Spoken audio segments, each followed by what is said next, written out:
It's your boy Bernard Bowen. Andrew Washington, aka Spongebob, and this is 50.com. He's on fire. Yo, SpongeBob, man. What's happening, baby? Ain't nothing. How you doing? Man, I'm out here, man. Yo, introduce my man. This put this whole little fight ball situation together. This is my man Bernard Bowen. He's the face of Fightballs and the head of player personnel. Hey, man, how did it even start, dog? How did Fightball start? How did Fightball start? Take me from one to done. Fightball started with two CEOs, two great guys, LaRon Riznek and Jonas Holzberg. They came up with an idea.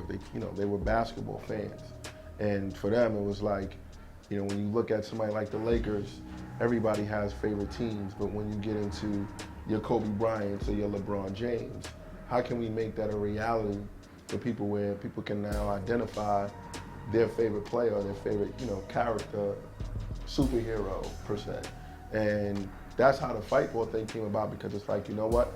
Instead of 5-on-5, let's focus on each player for themselves. Where now whoever wins a big pot of money, they don't have to share it with nobody. Mm-hmm. When you're out there and you're playing in Fightball, there's nobody to blame but yourself. But There's nobody to pass the ball to. I mean, it's all on you. And they wanted to kind of, create that type of environment for, the players, and I think it worked out well. Hey, man, it reminded me of NBA Jam. Yeah. It was nuts. I was like, yo, the feds finna come in here and shut this bitch down. This is crazy. Yeah, it's crazy. And how do you pick the players? Because I've never heard of a lot of these guys before. Well, for us, it's kind of, it's more so to content driven.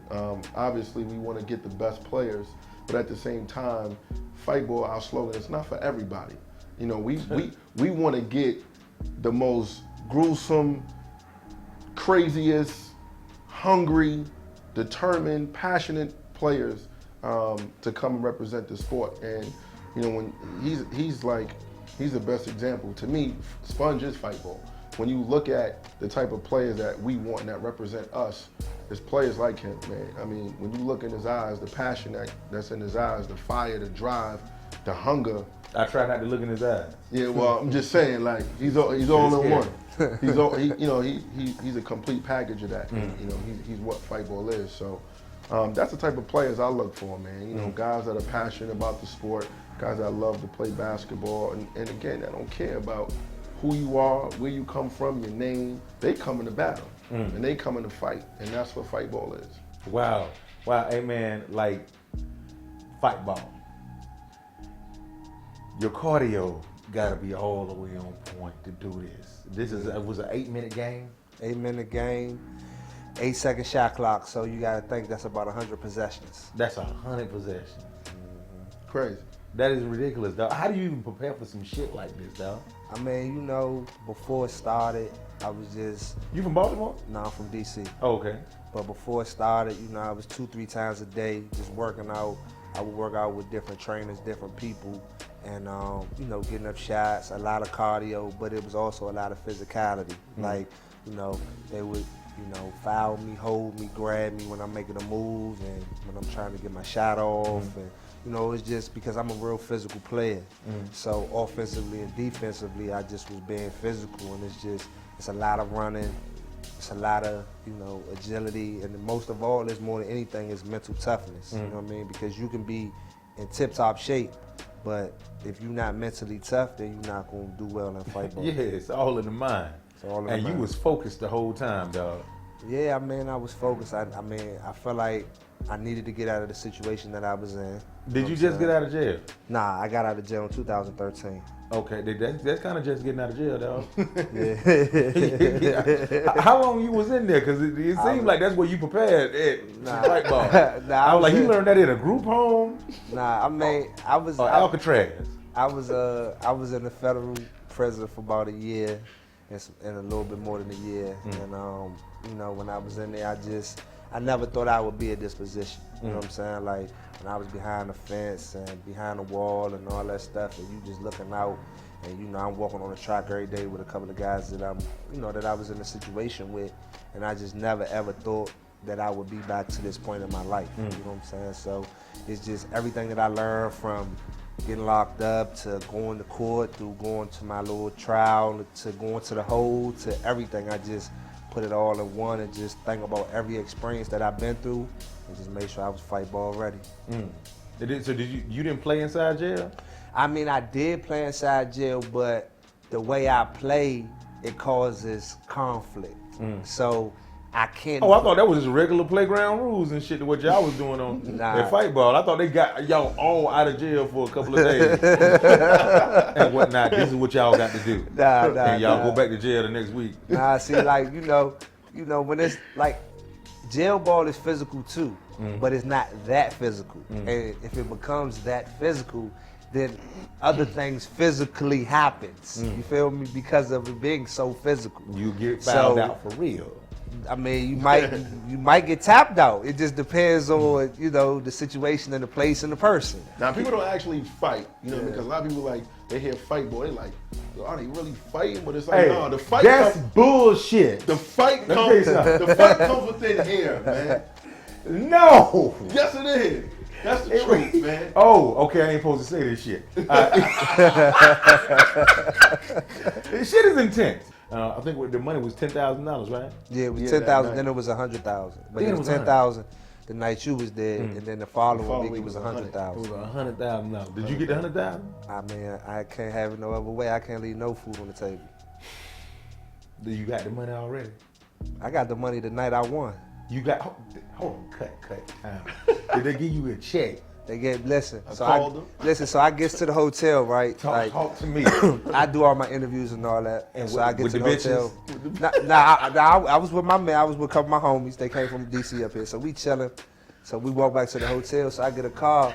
Before I get on the elevator to go upstairs to my room, I hadn't even took a shower or nothing when I got back. So I was going up to my room to shower, you know, enjoy the victory. I get a call from Bernard. He said, yo, I got your check. I said, I just got to the hotel. He said, yeah, I got your check. I said, okay, I'm on my way to come get it. You was butt naked walking down the stairs on the elevator. I would have been to get that check. What? As soon as I walked in there, he gave it to me right there. The money is real. It's not a game. You know what I'm saying? Did you like when you going to go put the money in the bank? Yeah. Because your account ain't never had that shit. Nah, man. never. Never.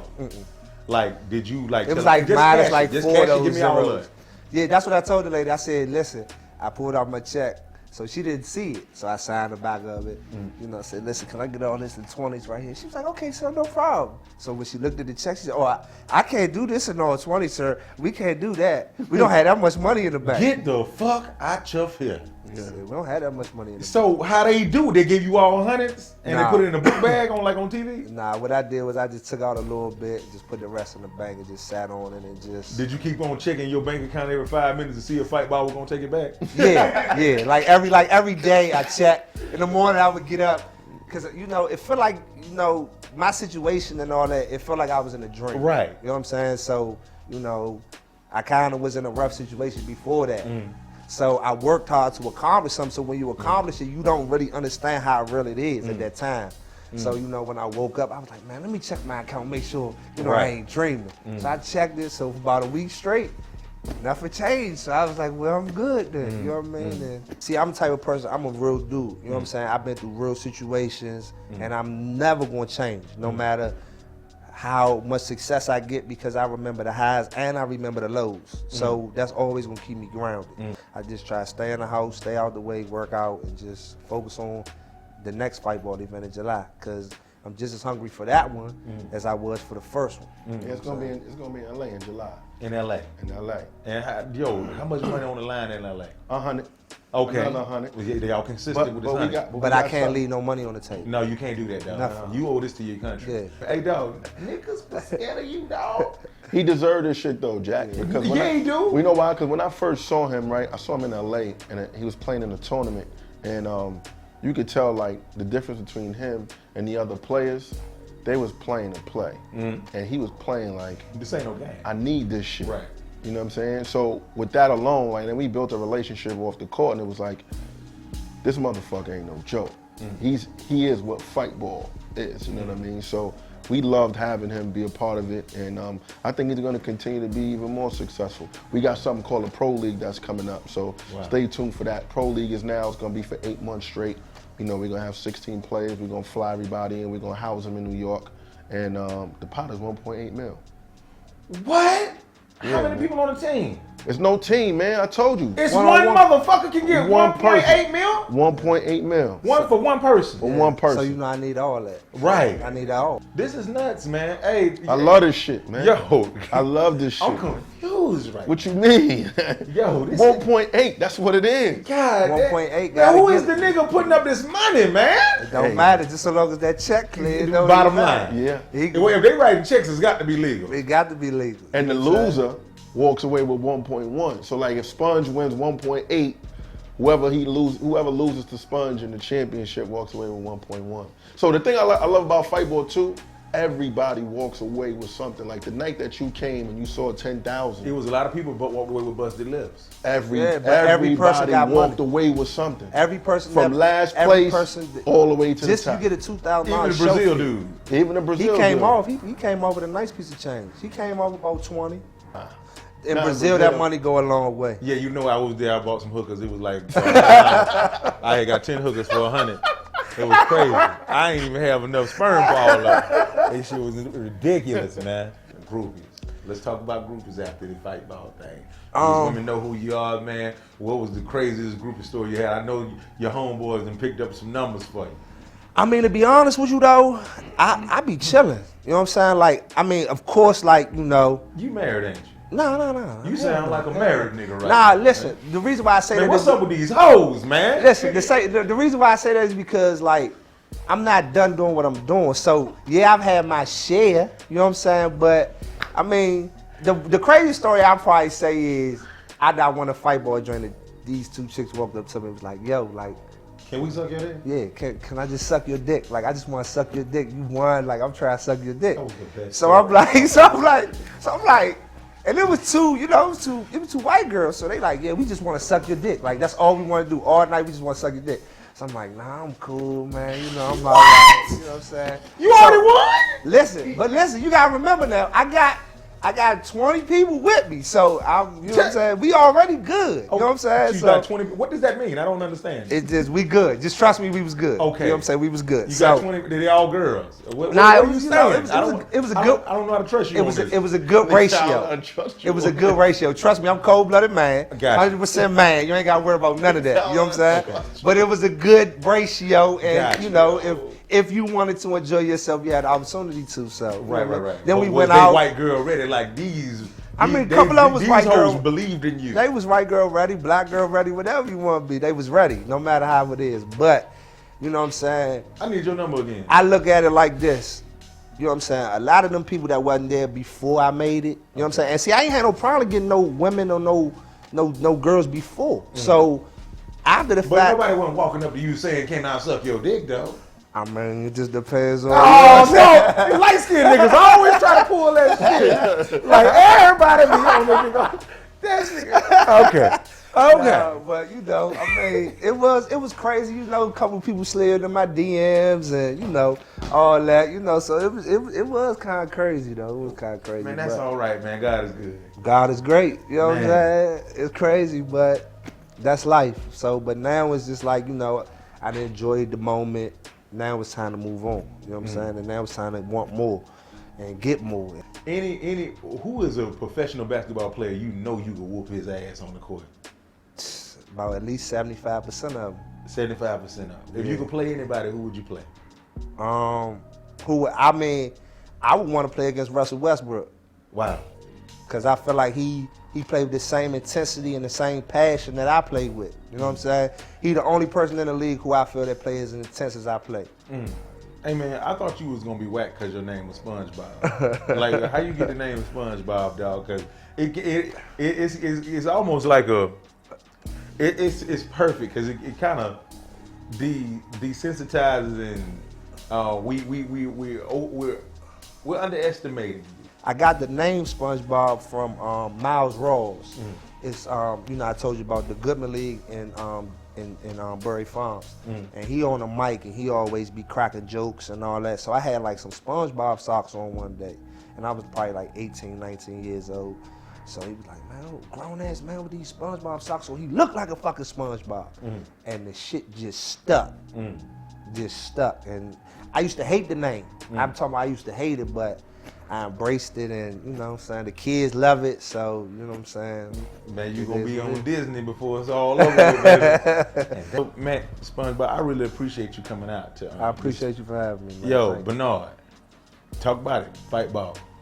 Man, what do we need to look out for now? We got month of July. Stay tuned for the dates. I'll definitely keep you guys posted. But we're going to LA in July, and you know we're doing something big after that. And at one point in the mail for that Fightball Pro League coming up in the fall. So we'll be around soon. That's what I'm talking about, man. Is there anything y'all want to say to Thisis50.com before we get up out here? Nah, man. Thanks for having us. You know what I'm saying? Appreciate the love and the support and taking the time to, you know, share our story with the world. You know what I'm saying? All your viewers and listeners, man. Man, I appreciate you having y'all. Thanks for the support, you know what I mean? And thanks for the reaching out. And, you know, I gotta go get this 1.8 million, so make sure y'all support. Nigga, I'm being an entourage. I'm be one of them 20 motherfuckers with you next time. I'm like, oh, so who it is? Who the freaks is, man? You tell me now, dog. Well, like I always say, you just can't say you're real. It's something you gotta be, man. We over when we out of here, man. Yo, do I have something in mind? Y'all go to commercial. Don't kiss them hoes in the mouth unless you got to. Bitch, I'm the man. Ho, I'm the man. You know I'm the man. Bitch, I'm the man.